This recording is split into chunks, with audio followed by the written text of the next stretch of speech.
If you like what you hear in this podcast and want to help us keep the lights on, then you could support us on Ko-fi for as little as a £1 one-off donation. The links are in the episode description. Thanks for your support.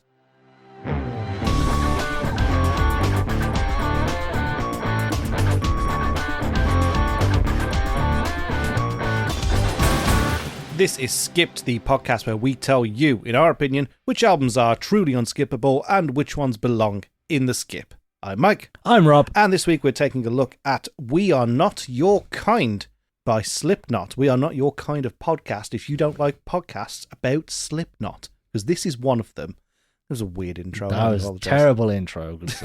Listen, I ain't got much to work with here. This album was experimental, as was that intro. Yeah, some things don't work. This is why they get them out of the way in the demos, but we just go straight in for it. I forget who suggested this one. So this one was suggested by one of my friends from university called Lorna. And she said, there's such a range of songs on there, and Corey's vocals are insane. I particularly love the creepy Halloween vibe of spiders, an unusual song for them. Oh, excellent. That's a lot more than what a lot of people have written in at the minute, so it's good to hear an actual breakdown of what they like. She's a big fan. Were you a big fan of Slipknot? I was not. You were Slip at the same time? I was just not. I was just knotted. No, so I kind of had a bit of a disdain for Slipknot when I was growing up. Because the insult when I was on the playground for if you were an alternative Grebo scene emo kid was, do you listen to Slipknot? It was always like, that was the thing that people went for, so I kind of swayed away from it a little bit because I didn't want to be the weird Slipknot kid. I had a friend who was the weird Slipknot kid, and I didn't want to be like him, so I was like, no, I don't listen to them. Even though when I listened to their first album, it's a very good album. Their second album and Iowa as well, great albums. But when I was a kid, I couldn't stand them. Yeah. Just because I didn't want to be associated with them. They were very much a victim of the same kind of thing that I was going through in my school with MCR, which was like the outcast kids, like the troubled kids. Yeah. Listen to them. I think Slipknot got the worst of that and continue to get the worst of that. Well, it was because of the secrecy and because of the whole calling their fans maggots and the devil, like, sort of imagery that they used and the use of 666 in their music and stuff like that. There was a lot of it where it was like devil worship, and for some reason, if you were an alternative emo Grebo kid, you were a devil worshipper, which is comical because if you look into actual biblical relevancy, then the Christians should love Satanists because Satans worship the devil for punishing the wicked. Yeah. And that's the whole premise of Satanism. And if you want more of Satanism, please anyway. Notice me, senpai. Notice me. It was like, I mean, the entire preamble before we actually go into the album, the fun bit, me and you just talk shit, is all going to be when I was at school. I was a young warthog. When I was... It's that level, right? This was the kind of music that is pretty key in the progression of metal. Yeah. I don't think I can imagine the landscape of metal music without Slipknot. And I don't say that as somebody doing a complete kind of 180 on their feelings and reevaluating based on nostalgia. I think being in it and Slipknot being almost just the beating stick for everything. If a kid got shot in America, it was Slipknot's fault. If somebody made some weird satanistic kind of like ritualistic artwork and it frightened an old person, it was Slipknot's fault. But then in the same vein, Slipknot were the first heavier rock band to become popular on TV platforms like MTV, Scuzz, Kerrang, stuff like that. So because of all the negative backlash, which actually did them a lot of free publicity, they became the first mainstream metal act. They were catapulted into success at actually quite a young age. And all of them, I mean, what is there to do in middle America if not to create loud, angry music and take lots of prohibitive substances? You could beat a beer barrel with a baseball bat. I love the percussion in Slipknot. I think that's the thing that because again, I did that thing of, no, I don't like only sweaty grebs like Slipknot, and I'm not somebody that wants to murder their stepfather. I don't even have a stepfather, and I wouldn't find a way to murder them if I did. And then you see them live. Oh, yeah. And then you see footage of them performing, and I think... Have you seen them? I've never seen them in person. I'd love to. Are they as good as I anticipated? I was fortunate enough to see them with their original lineup. So before the unfortunate deaths of a few of their members. Yeah. And like to think that they have 9 members on stage is a lot. And to think that they all have individual roles where one of them is percussion just playing barrels. Yeah, beer barrels. But you can actually hear it. And it's loud. Like they mic that up so much. And it is an integral part of the music. And you wouldn't think it was.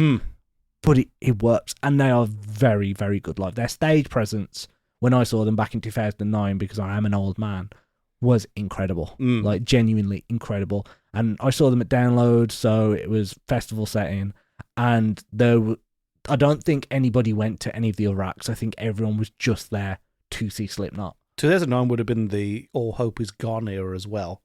So that would have been the last time that Paul Gray and Joey Jordison would have appeared on an album. Yep.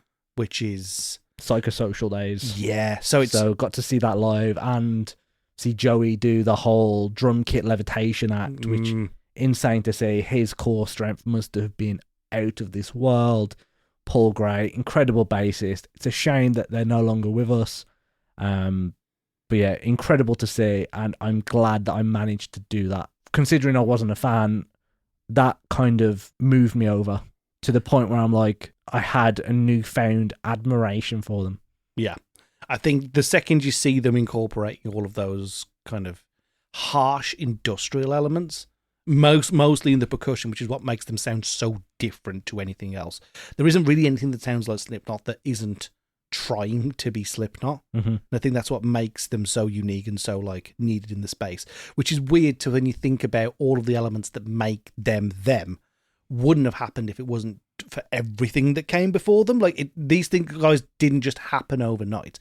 Masked art, like very clearly, the masks are based on stuff that happened in like kind of like Finnish hard black metal or like monster rock. So I think people like Lordi and Gwar would have been influences for them, and they wouldn't have been a thing if it wasn't for Kiss, and Kiss wouldn't have been a thing if it wasn't for Black Sabbath, and basically everything comes from Ozzy Osbourne, which brings it all full circle that we are the best at metal. We are the best at metal, but more of it's like Sid from, what's his name? Sid Wilson from Slipknot isn't he now engaged to Kelly Osbourne? And he has a son with her. Yeah. Have you seen the footage of that kid backstage? There's like, when they do like Knotfest and stuff like that, he's got his headphones on to protect his ears. He fucking loves it. And he loves seeing his dad in the costume. And there's a great bit where he's watching his dad on stage. Meanwhile, his babysitters for the night were baby metal. I'm like, that kid's got a charmed fucking life. I wish I was him. Could you imagine being the one kid that doesn't like metal in that family? Because I cannot. No, you've got it. If your granddad is Ozzy Osbourne, your dad is Sid, and your mom is Kelly Osbourne, all with their own incredible music careers. Like even Kelly Osbourne's had a great music career at some point. Like, if of course you're going to enjoy the darker music. 8 minutes in, we should probably talk about the album we're here to talk about. This was their ambitious 6th studio album. So it's a little bit of a different creative for them compared to what they'd had before. It was kind of an artistic resurgence. It fused their trademark aggression with bold experimentation, a little bit of emotional vulnerability, which we hadn't really seen from the lads in Slipknot before, and some of the most intricate songwriting that they've had, with quite a few fans actually saying it's their strongest work since Iowa, which is probably one of their highest rated albums if you look at fans. I think it is the seminal album for Slipknot, really. So the actual album emerged during a really turbulent period, lineup changes of personal struggles, and they wanted to push the sound forward. And rather than going to this like sort of familiar territory, they decided to expand and incorporate like industrial textures, eerie electronic sounds. So it kind of moved from their like more metal sound, towards new metal, and something which I've learned has been dubbed groove metal, which I am all behind. That is a fucking incredible name. And they said that it was a declaration of defiance and an anthem for outsiders, misfits, and anyone who refuses to conform. The fact that it feels probably the most mature product that they've ever made, certainly the most focused record of theirs that I can recall. Admittedly, I don't think I've listened to the Grey chapter all the way through, but All Hope Is Gone, Vol 3, Subliminal Verses, Iowa, feel more chaotic, sporadic, angry. And I think this is definitely more Considered, crafted, introspective. Qualities that I don't come to Slipknot for, which I think may or may not colour how I'm going to feel about this come the end. Because, once again, I'm very happy to admit, I don't know which ways this is going to go right now. I'm only talking about my individual verdict at the end.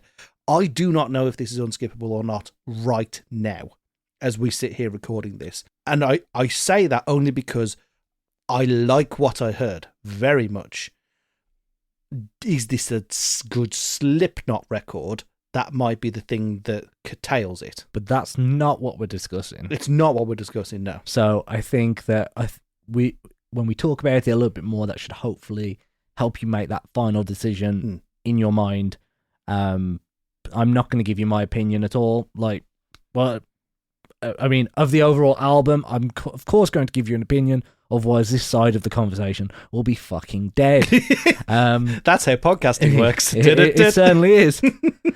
I completely understand that you are very 50-50 on this album and you're not too sure which way it's going to go. Just make sure that you've got an answer in the next half an hour or so. Otherwise, you're going to leave the listeners waiting. Yep. And we all know what happened last time. I basically made it so that Black Parade got completely shafted over. Spoiler for that episode if you haven't listened to it. But you're a bit late. So let's go into how it performed its critical reception. So it actually was met with critical acclaim. Metacritic gave it an 89 out of 100, which is pretty phenomenal for a modern metal album. Guardian gave it 4 stars. Independent gave it 5. Kerrang 5. Metal Hammer 4.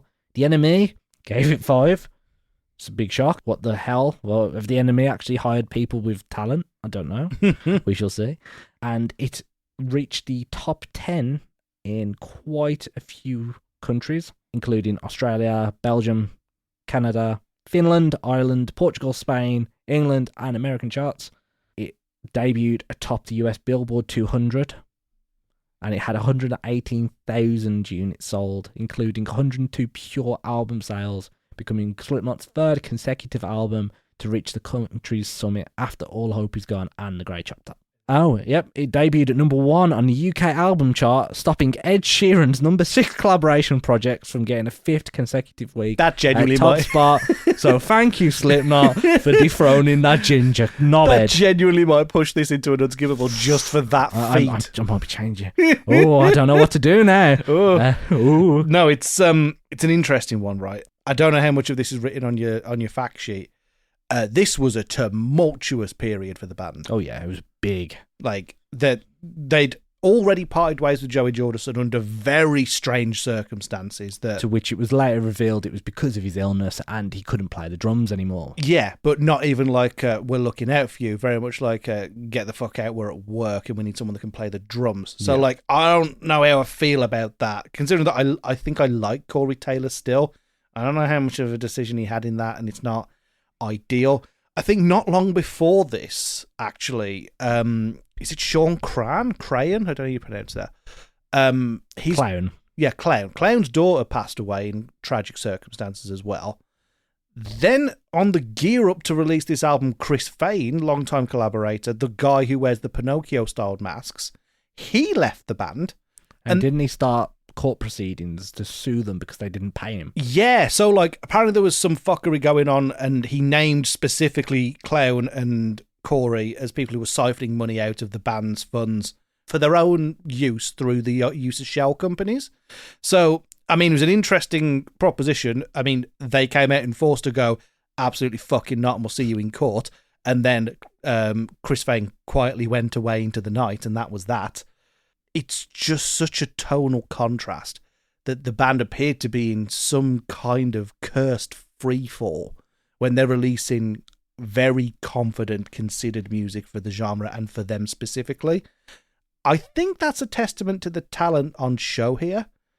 And I think it's also a testament to how they are progressing as a band. I don't know whether that's because they are starting to detach from the music being so kind of integral to exploring every last little thing inside their anger.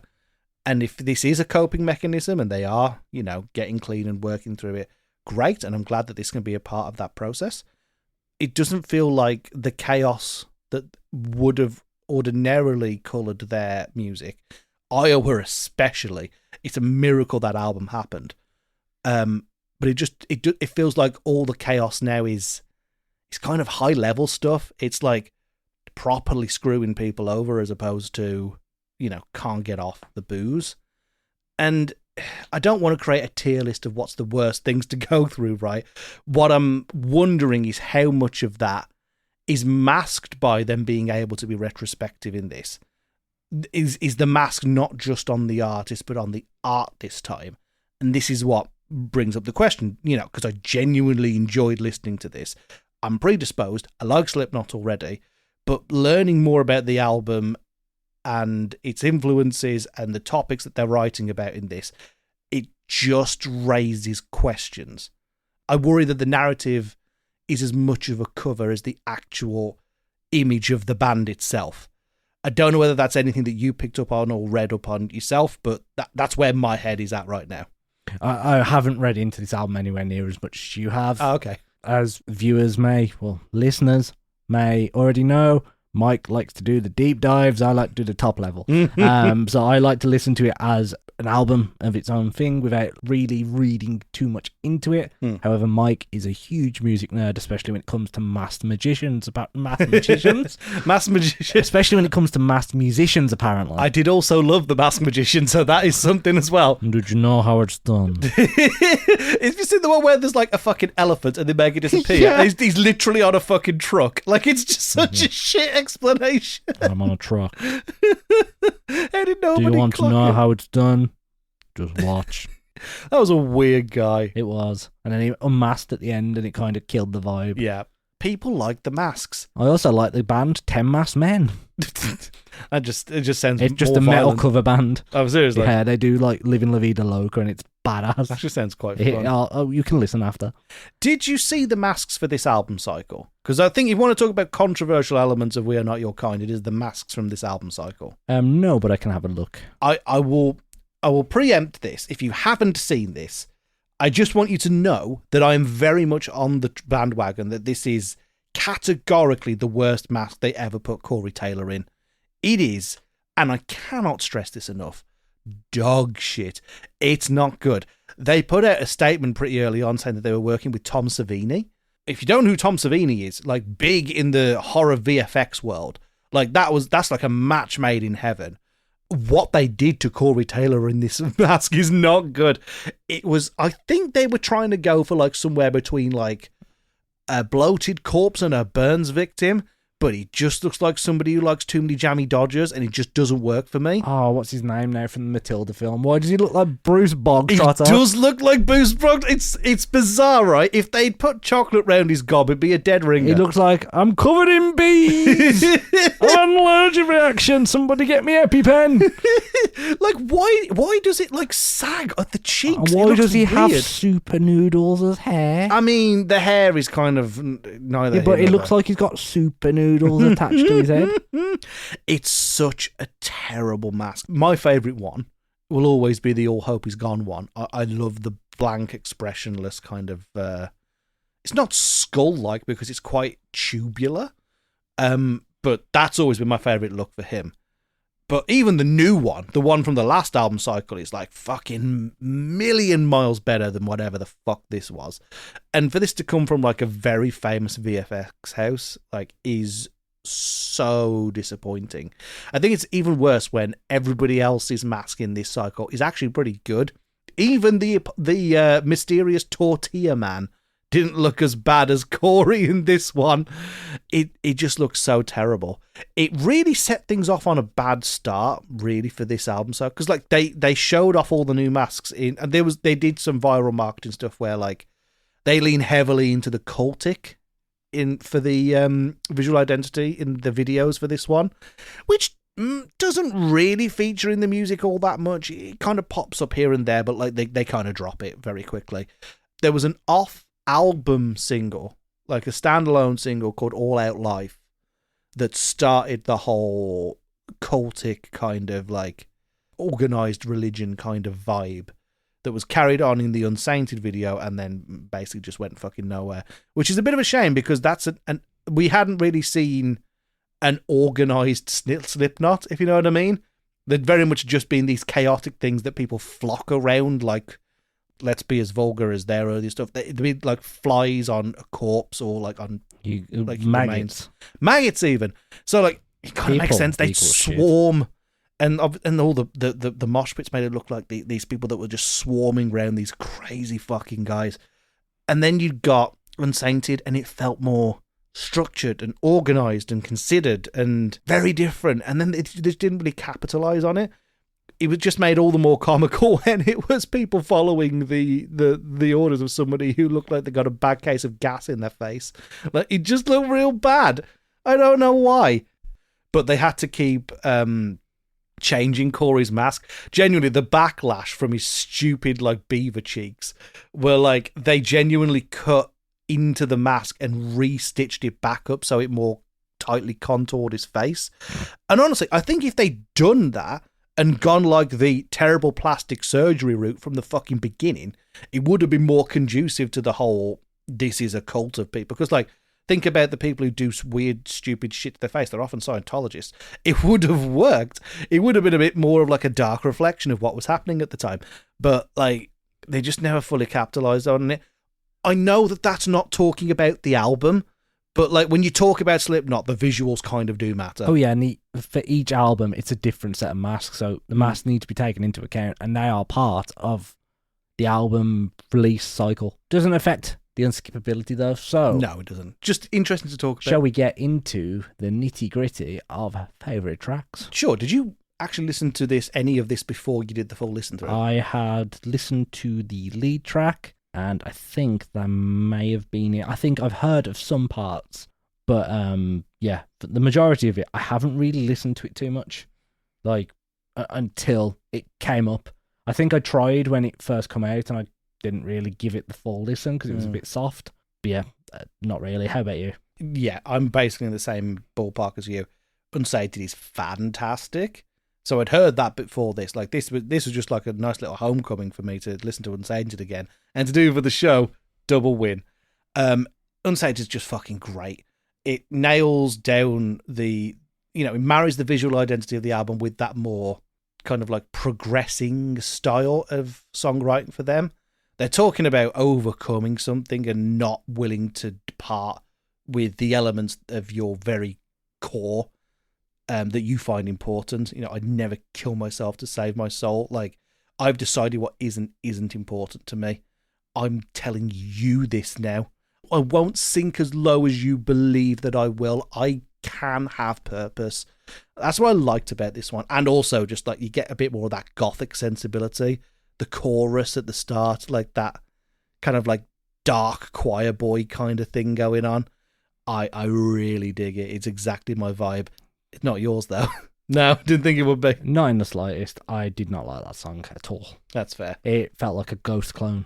It's weird, right? Because at 2019, like Ghost, we're very much on the up and up, so It makes sense. It's that just for me, a choir is not Slipknot. A choir is Stone Sour.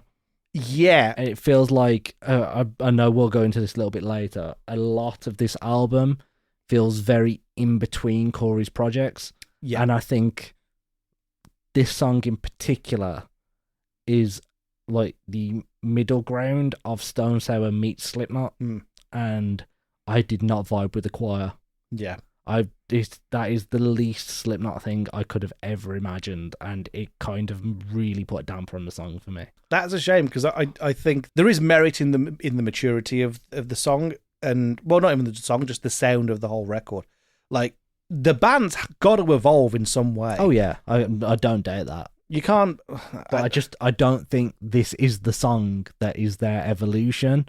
It feels like a carbon clone of other popular acts rather than them redefining their sound. They were the originators of their sound, and they've taken elements from other bands that have got different sounds and taken it into theirs rather than evolving their sound. It just feels like it's a bit of a cheap cop-out to me. I get it. Which I understand. I know you like it, but saying that, you are a big fan of Ghost. You're a big fan of that sort of set. Like, when you made me listen to that Satanized song, I won't call it Sanitized this time. I really dislike that just due to the way that it sounded and the vocal style. This one, I don't like the choir at all. To me, it's like, I like it. I like that it's an element that tells a story about the visual identity of this cycle.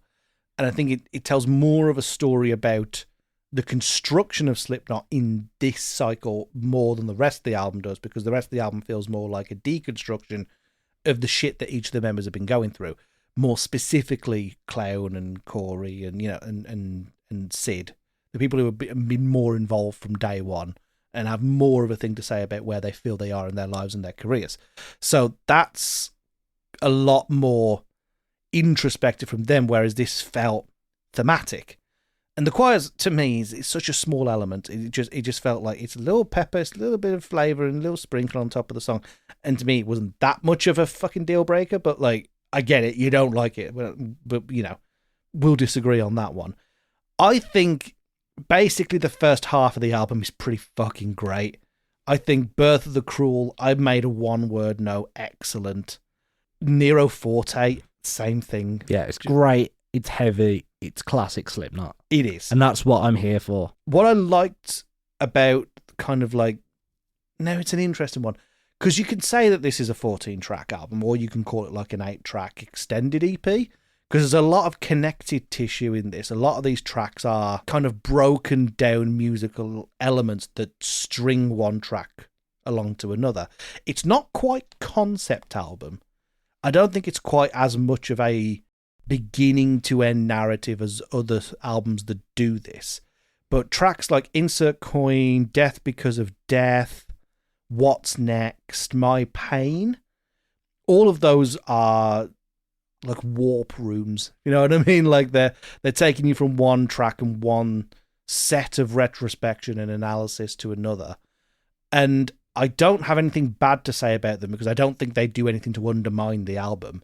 I think sometimes there's an opportunity for artists like this to use those instrumentation sections to pad out an album that doesn't feel like it needs padding. Whereas this does feel like the point of the experimentation. It does feel like the point of making an album with all this connective tissue is to say they are reconstructing. They are looking at themselves as a unit and going, what works? How can we make that work better? What doesn't work? What can we put in its place? So when you've got something like, specifically like Nero Forte, in my opinion, which, like you say, is very much just a refined, better working version of classic Slipknot, it's like, okay, what works? We can do loud, we can do angry, we can do assault on the listeners. What doesn't work? Well, you know, I mean, people love Before I Forget, but like, people don't like it when we go too mainstream rock. So let's peel that back. Let's take some electronica. Let's get some instruments and like fuck with them and make them sound different. And that's especially what you get in. I think there's a little bit of it in Death Because of You. I think that they recede back on the percussion, which I think is not a great idea because I think the percussion is what made Slipknot. You know, no band had 3 layers of percussion on stage all at the same time other than them. They were just fucking outstanding for it. But when you eventually get to something like My Pain, apart from the fact that it's very clear that Corey hates his ex-wife, like it's just very much like twisting all of the possible elements that they could be reaching for. I think it's not Critical Darling, because that's actually a song. It's one of these connective ones, and they're doing something to some kind of stringed instrument, and it sounds incredibly unnatural and unnerving, like a horror movie thing. Is it spiders? Is it the start of Spiders? I thought. No, it's What's Next. It's What's Next. It's got all What's this. next? I don't know. Who's on first? Because it's the one that comes directly before Spiders. Like, they're doing something to something. I'd love to know how they did it. I'd love to have been, because I imagine it's Clown who does this. I would have loved to have been in the Foley studio with Clown as he's just fucking around with whatever instrument he can get his hand on to create these ungodly kind of weird hell noises, because they're so impressive. I would just like to hear more of that in the tracks. I think the problem with the connective tissue is it's gotta feed into the themes, and I don't always feel like it's 100% bringing those elements into the tracks and making them the star. It's not to say the tracks are bad. I would just like to see more of there being like a force feedback between them, if you know what I mean. Yeah, I know exactly what you mean. It's like some of the tracks just needed those additional elements, and I think they'd have like amplified them. Yeah. The percussion sounds, the weird sounds, the additional elements are what made the earlier Slipknot albums. Yeah. Like if you listen back to Sick, like one of the original tracks, the DJ track on that is kind of what set them apart from everyone else at the time. Like mixing that with the heavy percussion and heavy guitars is what I loved about early Slipknot. It's not to say that there isn't good work. Like, you get a lot more of Jim Root's work on this album than you do on 100%. any other album. Jim Root's a phenomenal musician, so I'm glad to be hearing it. Yep, same. But I just would like to be hearing it in tandem with the experimentation. Oh, 100%. Although, that being said, I still did enjoy the vast majority of what's on here. What did you think of Red Flag? I didn't have any strong feelings one way or the other. Was that one of the ones that you were like, this is some good shit? No, I just wanted to get your opinion on it. I was a bit the same. I think the strongest track for me was Soul Wife Earth. Yeah. I think that was a perfect ending to the album. Yeah, it's the best one on the record. So heavy. And it encapsulates everything that I knew and loved about early Slipknot. And it feels like they've tried to add loads of different things into this album to try and round it off. And on that track, it works. It works so damn well. Explosive is the word I'd use. Yeah, it's a great word for it. I feel like I'm not going to say Not Long for This World's a bad track, because it isn't. I do like it. It doesn't set my world on fire. It's like not bad in any stretch. The chorus in that song is absolute killer. But like, I don't get pumped listening to it. But the band have been tickling my fucking balls like for 2 tracks. Like, My Pain and Not Long for This World are not the explosive, like, attacking energy of Slipknot. And then the second you get out of that oddly folky kind of like Highlands fucking song at the start, and it just blows up, it's so goddamn good. Everything before it's kind of been a little bit more refrained. This is not this. It's heavy as shit. They are plumbing like ground that they hadn't touched before, because the song, as far as I could tell, and I might be reading into it in all the wrong ways, very much seems to be an attack on misinformation. Whether that is, misinformation about what the band are up to, or whether you think about this as an album that was produced in 2019 and therefore slap bang in the middle of the Trump years. Well, if you want further backing for that, the music video uses footage from The Boys. Does it actually? There you go then. There you go. And that show was all about the misinformation. Yeah, this is it. If you want further backing to your point, there you go. And that's what makes it feel more kind of earned. Like, if they're saying, we fucking hate misinformation with this track, which is genuine, I think they're doing. I mean, all the stuff that we talked about at the top of this episode with Slipknot got blamed for school shootings, Slipknot got blamed for murders and stabbings and attacks and cult behavior and all this shit. Yeah, they would have a huge problem with that shit. They don't want to be the band that causes school shootings. Nobody wants that title. No, then they had been a scapegoat for that for fucking years.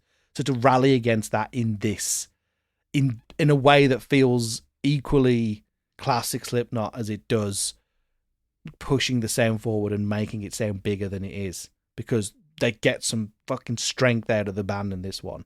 So I've got another track that I do like. However, going back to what I said earlier about feeling like a clone, I want you to now listen to the intro to Orphan. Yeah. And then listen to the intro to Christmas is Awesome by Ruben. Okay, I'm going to do just that. Okay, so the intro to Orphan. And I'll get Christmas is Awesome ready. A lot of boring math later. I want to say that that's recency bias, because obviously we had to listen to that for the Christmas episode. That must be a fairly common sequence, right? Like it's... Yeah. It's shockingly... Like, I get it. I have to admit, though, listening to them, one after the other, they are shockingly close. They're pretty close, yeah. And if you're going to copy off somebody, copy off Rubens. They're not going anymore, so you may as well. But, like, original is not the word I'd use to describe Orphan as a song anyway. I don't think it's particular. Are we in the bad section? Yeah. Okay. I don't think it's particularly inventive, progressive, or really satisfying as a Slipknot song. I think musically it satisfies in the same way that, like, a big chocolate bar would. Like, it's not necessarily nutritionally good, but, like, for the thing that you like... You enjoy it while it's there. Yeah. I think if you don't miss it when it's gone. Precisely. This is it. It is a Cadbury's Dairy Milk in a world of Tony's Chocolate only. It's like, it's good, and I ain't turning it down, and I'll enjoy it, but I'm not writing home to tell anybody about it. Yeah, very true. It's just, it is Slipknot music to consume. Yeah. And that's it. And it's not like Saltwater Firth, which is like fucking Michelin star fucking 5-course meal. And to follow on, and this is my theme for this album, is similarity. Not Long for This World reminds me of Halo era Machine Head.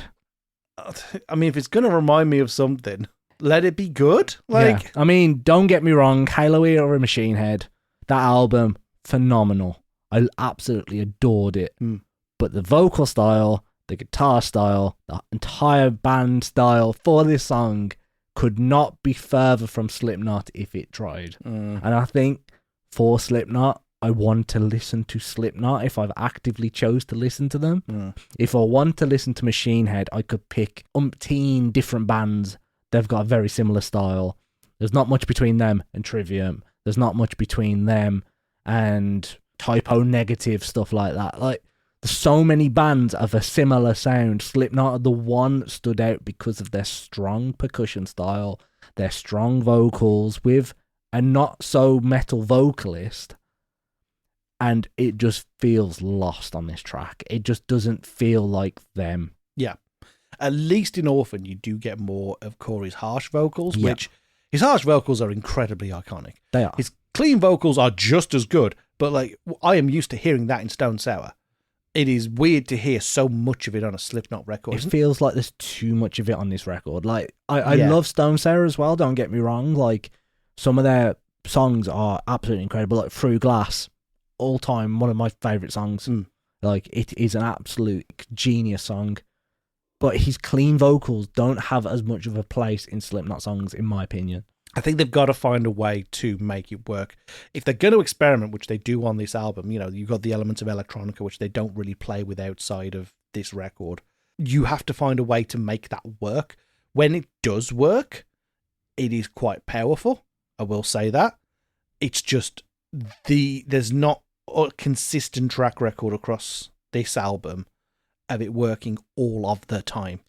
Like, I think the one that I'd kind of flagged up as like, this feels more substance over style. You know what I mean? Like a song they had to make despite not wanting to was Elias' Funeral. Christ, you could tell that Corey had been having a divorce in this song. My God. This is the mirror image of the music that Adele was making on 30, and not in any good way. Like, specifically that song is such a response to the thing that near enough every other song on 30 was about. I'm just glad there wasn't a section of voicemails of him crying. Yeah, it could go to that. Like, I get the impression that he was in an incredibly toxic relationship, and he's reflecting on that and working his way through the 5 stages of grief in order to be out of that. You know what, Corey? Good on you. Do the thing. Look after you. The song is basic. And that's the problem I've got with it. It's just, you lied and you are controlling and you are manipulative. And it's not more complicated than that. And that is the crux of the entire song. Yes. Not a problem. The song is still okay. It's fine. I like songs that offer complication. I like songs that look at something that is pretty relatable to the vast majority of us. We're all going to go through some degree of romantic trouble in our life, and recontextualize it, reanalyze it, and reframe it.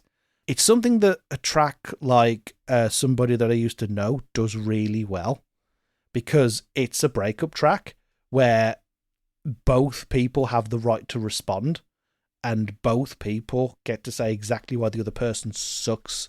And that is powerful. Well, I'm going to throw it back to the early thousands. Yeah. With Eamon and Frankie. It's a terrible, Fuck terrible example. It don't mean shit now. Fuck the presents, might as well throw them out. Oh God, they were so bad. Fuck you right back. But that's a layer of complication, right? It's like when it comes to that, two toxic people are two toxic people. You're not kind of beholden to an unreliable narrator as you would be here. You know, I fully believe that Corey needs to do that for his health, but I don't know what he's like. I don't know him. Clearly I don't, because of all the shit that came out about Joe Jordison. I don't know what his decision-making is like. I don't know if he is somebody I can trust to pinpoint a liar or not. I don't know you, Corey. What I did know about you, what I thought I knew about you from earlier Slipknot works, is that you don't trust authority, is that you don't, believe in the structures of the country that you live in.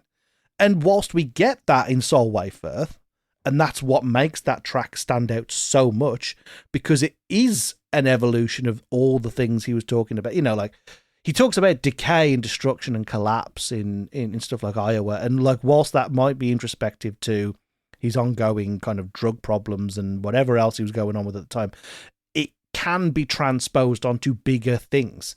The state of the world, the state of the music that you inhabit, your industry, your art. It feels more prophetic in a way to talk about something that is an illusion, that is a fabrication, and it not just be settling on the vision of somebody who may or may not be an unreliable person to trust in this scenario. And that's the bit that just made it feel basic. So when Corey's screaming liar, it just feels like a baseless accusation. It's not to diminish what he's going through. It's to say this isn't a progressed Slipknot. This is somebody working through a very individual trauma. And there are 8 other people in this band. And I also want to hear what complications they've got going on, or how their contributions would, work towards a greater narrative or a greater musical exploration here. And because specifically this track is so stripped back, I think it makes Elias Funeral probably one of the down points of this album. Like I say, everything leading up to this, probably up to Critical Darling, is actually pretty great. And like I say, it picks up at the end. I quite enjoyed Not Long for This World. Solway Firth is fantastic. My Pain, it's more ex-wife shit, but it's at least good. I just don't know. There's this dip between Liar's Funeral and Orphan, and I'm just not sure if they recover in time for this to be like a truly like all-timer great Slipknot album. Well, I'm going to throw another spanner in the works and say I think I'd rather stick needles in my eyes than ever listen to Spiders again. Oh no! That was Thingy's favourite as well.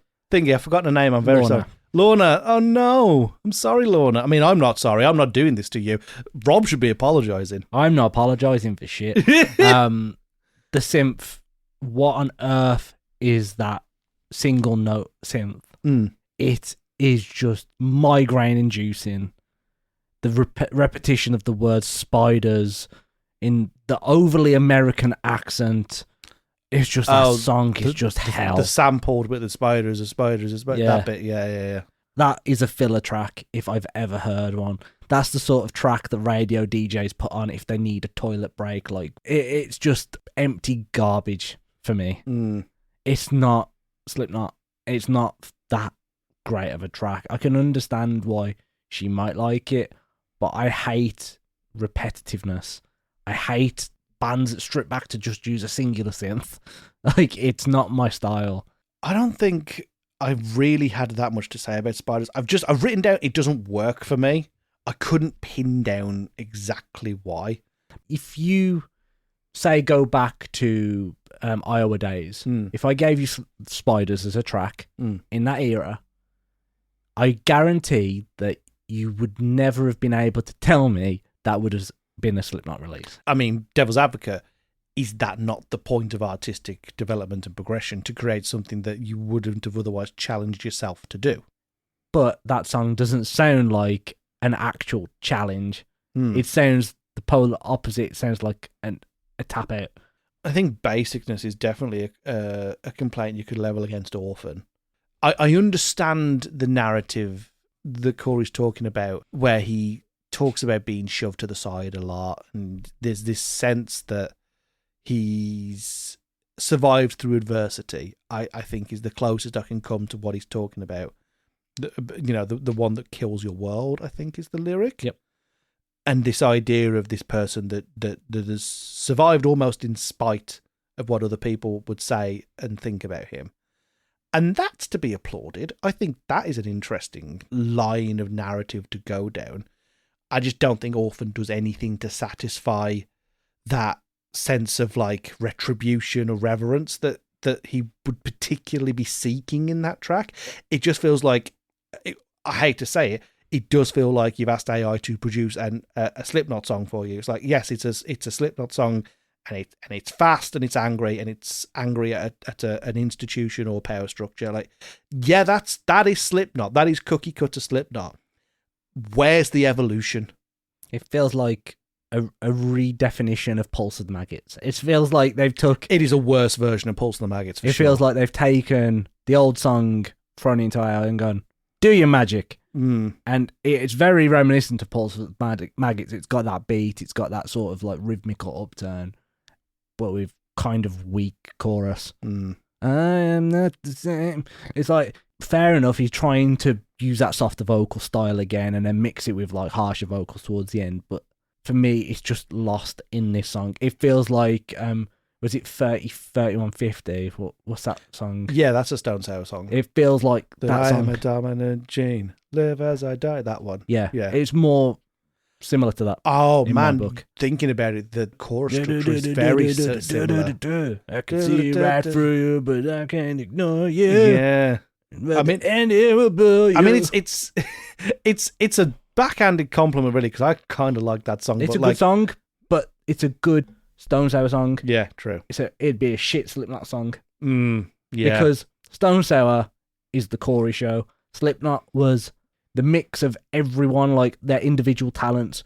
If you think of Before I Forget, like it's Mick Thompson's sound you hear, it's his guitar work. Oh, you hear. sure, yeah. And that is one of the most Slipknot songs that I can think of. Yeah, because it is the perfect mix of Corey's vocals, mixed guitar work, the percussion, Sid's DJing skills, Joey's drum skill. Like, that is the quintessential Slipknot song if you were going to say one. I tell you, there's an element weirdly on Before I Forget that I wish there was more of here.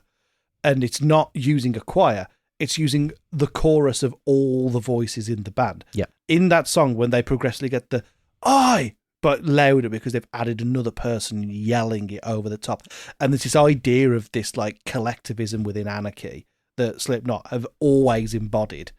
And I just wish there was more of it here. When the closest they get to it is Death Because of You.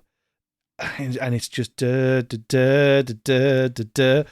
And that works if you're going down that cultic route. But like I say, it doesn't appear all across the album. So it feels kind of wasted. You get so little of the high dynamics of like the big, everybody yelling, every drum going. You get very little of those peaks across all the tracks. And when it does come back, it's some of the best work they've ever done. Solway Firth is some of the best work they have ever done. But it's too few and far between on this particular record. I completely agree. So I think I know where we're going. I think this conversation has helped to shape your opinion a little bit more than you initially thought, hasn't it? I don't dislike the album. I would willingly put the album on by choice. I would not probably by choice skip any of those songs. But if you were to say, what are your favourite sections of this song, I can take you to them immediately. I can go, okay, to get the flavour of this album, you need this, this, this, and this. I don't think it's one of those records where I could go, you've just got to go cover to cover. This isn't one of those albums. This is great. I'm glad they made this. In some ways, I wish they hadn't gone as introspective as they did. And in some of those ways, the maturity and evolution has worked. In some of them, it hasn't. But it is undoubtedly some of their best work, just not their greatest achievement. So based on that, this time I will say that this is skipped, but it's not a heavy skipped. This is a light skipped. This is a gentle toss rather than a yeet to the bottom. So to break the recording illusion, when we record these, we listen to several albums and get the grips of them. Yeah. So in this one, we couldn't have been further of a change. We went from Beyonce 4 into Slipknot. And I'm sorry to say, I enjoyed listening to Beyonce more than I did this Slipknot album. Wow, okay. I don't agree with you there at all. No, you won't do. It's my opinion. True. I did not enjoy this album. This was not Slipknot to me. This isn't what I know of Slipknot. And as I say, I'm not the biggest fan.